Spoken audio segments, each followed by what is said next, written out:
Hello everybody, welcome back. Today we are making a cherry pie cake. So this looks like a pie, but it's actually a cake, and this is so perfect for like Thanksgiving or any kind of fall party you're having. How cute is this? Oh my goodness. If you'd like to see me do like a blueberry cake or an apple cake or like strawberry rhubarb, let me know and I can do those because I am so proud with how this, how this cake turned out. Oh my god. So let's get started. Okay, so first to bake the cake, you want to beat some butter and sugar with an electric mixer until it's pale and fluffy.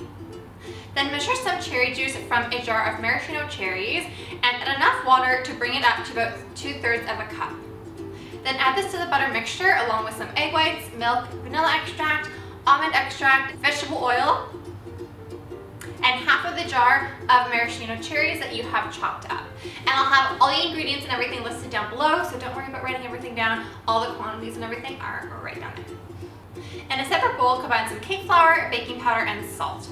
Add this to the wet mixture and mix until just combined. Then you want to add a couple drops of red food coloring and mix until just combined, and you want to make sure not to overmix. So the food coloring that I'm using is by Wilton. I'll link it down below. In the kit that I link, because like it's hard to buy like the individual colors, there is a red and then there is a crimson color. If you want like a pinkish red, like a very bright, not so deep red, use the red color. If you want like a red, like a deeper color red, is it in the background that is that color? No, there isn't. Like a blood red, use the crimson color. So it just depends on like how richly colored you want your cake to be. Divide the batter between 3 greased and floured 6-inch round cake pans. Then scatter over the remaining half of the jar of maraschino cherries and just gently press them in. Bake at 350 degrees Fahrenheit for 30 to 40 minutes, or until a skewer inserted into the centers comes out clean, and then cool completely. Then to make the buttercream, beat some butter with an electric mixer until soft. Add the vanilla extract and some graham cracker flavoring and mix well. And this is also from Milton. They gifted this to me like years ago, so not sponsored, but I was like, I want to use this up. So it's, I'll link it down below. It tastes exactly like graham crackers. It's really good. And since we're going to be using this buttercream primarily for the outside, I figured that it would be cool to make it taste a little bit more like a pie crust versus just buttercream. So it gives it just a nice little warmth to it. Then add the confectioner sugar 1 cup at a time, mixing with each addition. Then you want to beat it for 3 to 4 minutes or until it's light and fluffy. Place 1 cup of buttercream into a bowl and add several drops of red food coloring and some cherry jam. Mix well. Dye the remaining buttercream a pie dough color with 2 drops of brown food coloring and 1 drop of yellow food coloring. Then to assemble the cake, use a serrated knife to cut off the rounded tops and round bottoms of all the cakes. Carve a crater out of the center of 1 cake, and this is going to be the top layer and will hold the pie filling. Stack the cakes and spread the red buttercream between each layer. Make sure the red buttercream isn't poking out the sides of the cake. And this is because the majority of the buttercream is much lighter because it's pie dough color, so if it's sticking out and then you put the pie dough color on top, it could like smudge, and then the red buttercream could get into the beige buttercream, and then it's just gonna be a mess. So just make sure it's like nice, like between the cakes and not sticking out. Then coat the entire cake except for the inside of that little crater in a thin layer of beige buttercream. Then coat the inside of the crater with the remaining red buttercream. Chill the cake in the fridge for 20 minutes.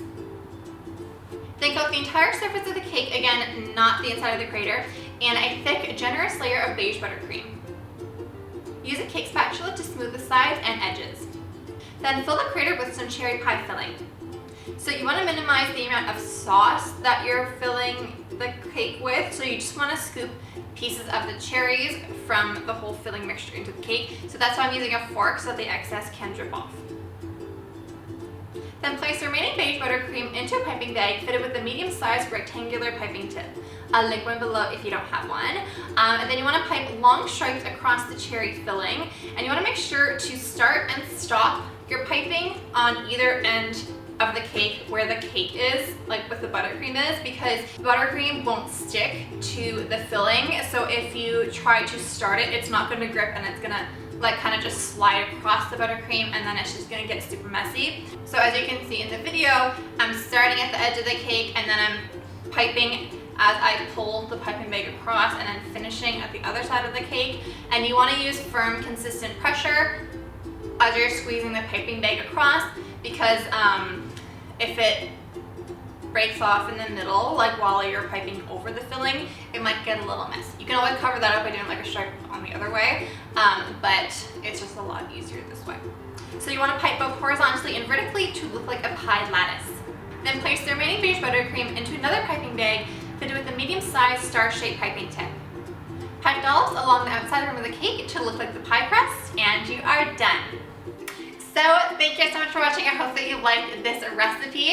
I don't know which order things are going to be uploaded right now, but you guys probably know way more than me at this point. But either way, there will be, or there has already been, a fall slab cake uploaded. And if it hasn't been uploaded yet, or if it has, whatever, go check it out. I'll update it, the link in the cards right here. It's the most amazing thing. It's so good. If you like pumpkin spice and you like apples and like all the fall flavors, if you like the Bath & Body Works candle leaves, you will love this cake. It is so good. So definitely go check that out if you're still in the mood for like some kind of fall recipe. But yeah, anyways, I love you guys so much, and